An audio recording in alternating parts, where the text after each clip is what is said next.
cela, tout, même la mort. La mort.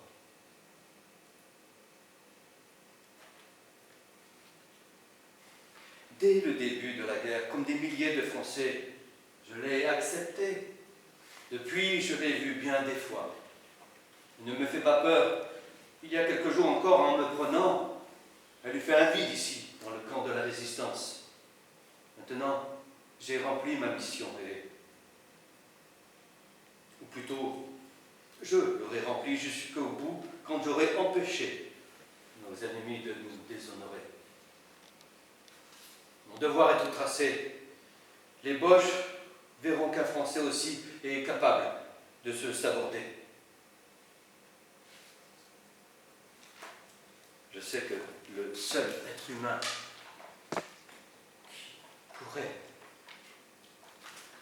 qui pourrait me demander des comptes, ma mère, qui m'a donné la vie,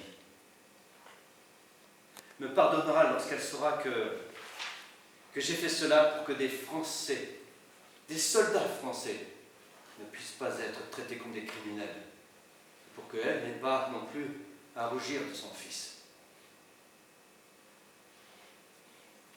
J'ai déjà compris ce que je pourrais tirer de ces débris de verre qui jonchent le sol.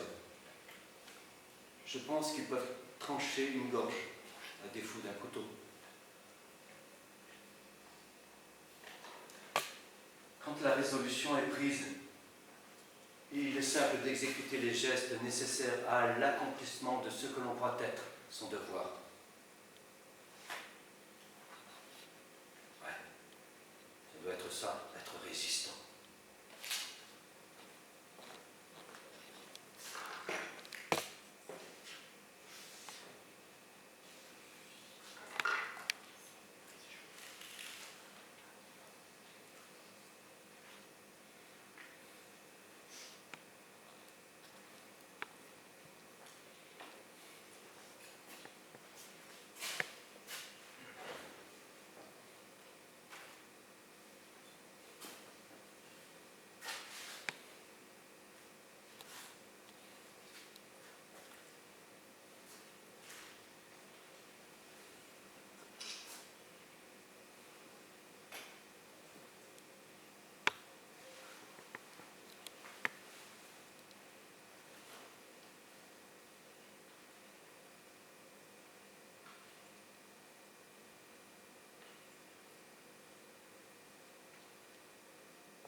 Le Sénégalais dort profondément, sans se douter du drame qui se joue à moins d'1 mètre de lui, et un peu pour lui. « 5 heures sonnent à une horloge. J'ai perdu beaucoup de sang. Il a coulé, blanc et chaud sur ma poitrine, pour aller se figer en gros cailloux sur le matelas. Mais la vie n'est pas partie. La vie n'a pas fui. Pourvu que tout soit fini quand ils y reviendront, qu'ils ne trouvent plus à ma place qu'une chose inerte, qui ne peut signer. Maman, Laure, je pense très fort à vous, de tout mon cœur. Mais bientôt des serrures grincent, des pas approchent. Déjà. Puisqu'il en est ainsi, j'ai debout que je les recevrai. La porte s'ouvre. Ce sont 2. Oui. Ce sont 2 soldats, baïonnettes au canon. Ils ne se sont aperçus de rien, au premier abord. Puis tout d'un coup, je les vois s'agiter, affolés de la vision qu'ils ont eue de cet homme aux passementeries brillante, qui les remarque debout, couvert de sang, un trou béant à la gorge. On me fait asseoir. Je me rends compte que je suis dans la cour de l'hôpital civil et que notre prison est le pavillon du concierge. un officier allemand qui doit être un médecin-major, oui, arrivant avec un infirmier, soins, pansements. Dès que je me sens mieux, que je peux parler, je disculpe le Sénégalais qu'on commençait à soupçonner.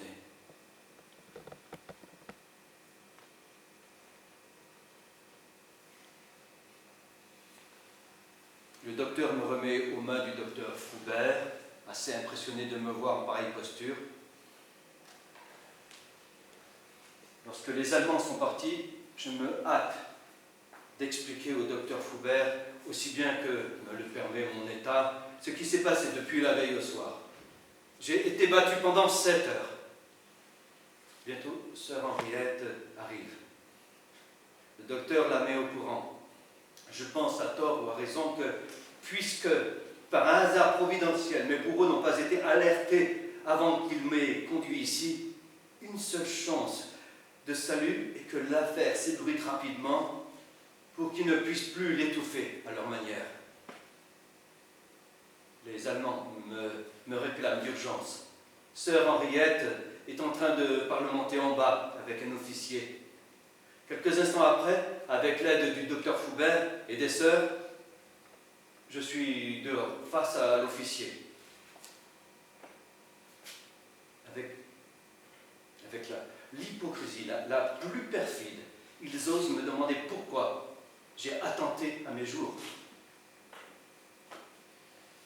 Vous savez fort bien qu'après les traitements que vous m'avez fait subir, c'était pour moi le seul moyen de ne pas signer votre protocole.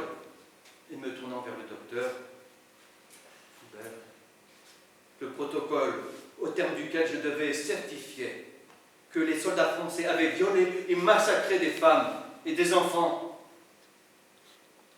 Je m'arrête épuisé.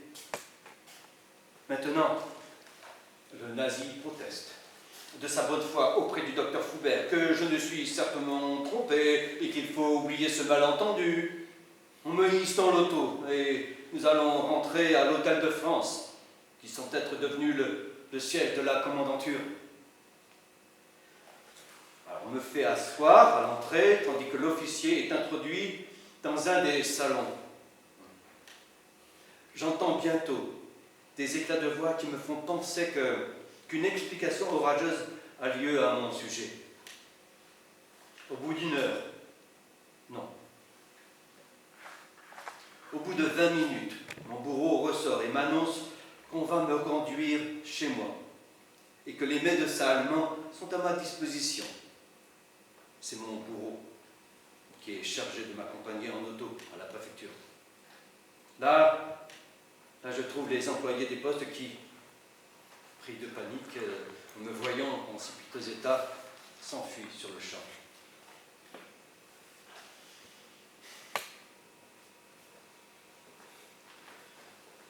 Le 22 juin, ma fièvre est tombée. Je peux commencer à me lever, je reprends mes rapports administratifs avec une nouvelle commandanture. 14 novembre 1940. Des mois ont passé sans que jamais un officier allemand fasse allusion à ma mésaventure. Aujourd'hui, je suis reçu au siège de la Feldkommandantur. Discours du Feldcommandant, le major Elmayer, se terminant par ces mots: je vous félicite de l'énergie avec laquelle vous avez su défendre les intérêts de vos administrés et l'honneur de votre pays.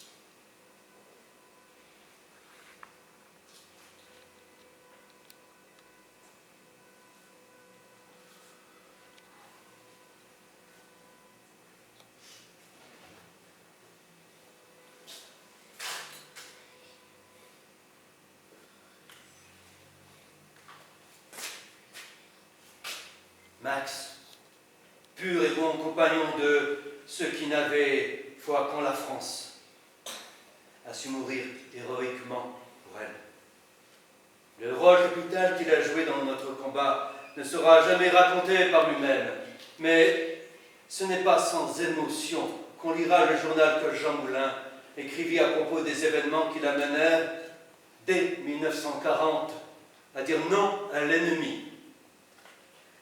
La force de caractère, la clairvoyance et l'énergie qu'il montra pendant cette occasion ne se démentir jamais. Que son nom demeure vivant comme son œuvre demeure vivante. Charles de Gaulle, le 1er juin 1946.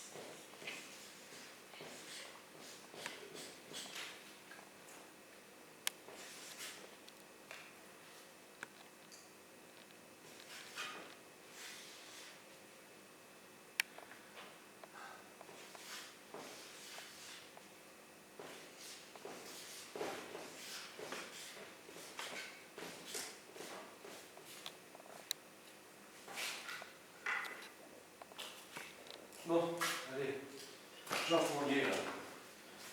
Allez. Allez. On repart au combat. Tes élèves t'attendent.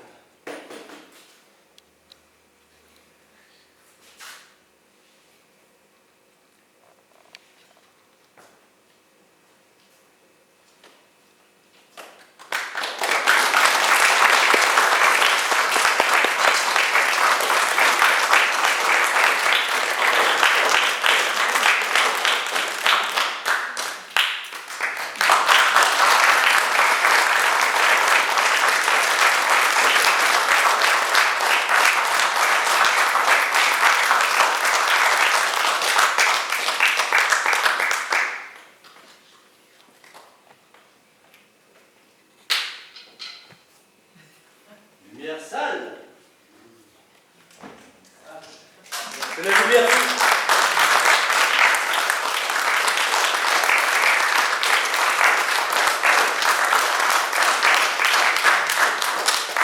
J'espère que vous n'allez pas me laisser seul sur scène. Parce que moi j'ai la trouille sur scène.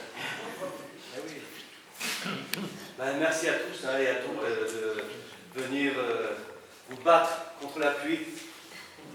C'est pas évident, hein?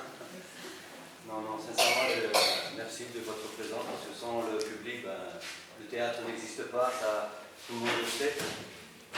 Et puis c'est un peu particulier là, aujourd'hui. Je crois que, voilà. J'avais envie de porter cette parole, ces paroles. Merci à vous.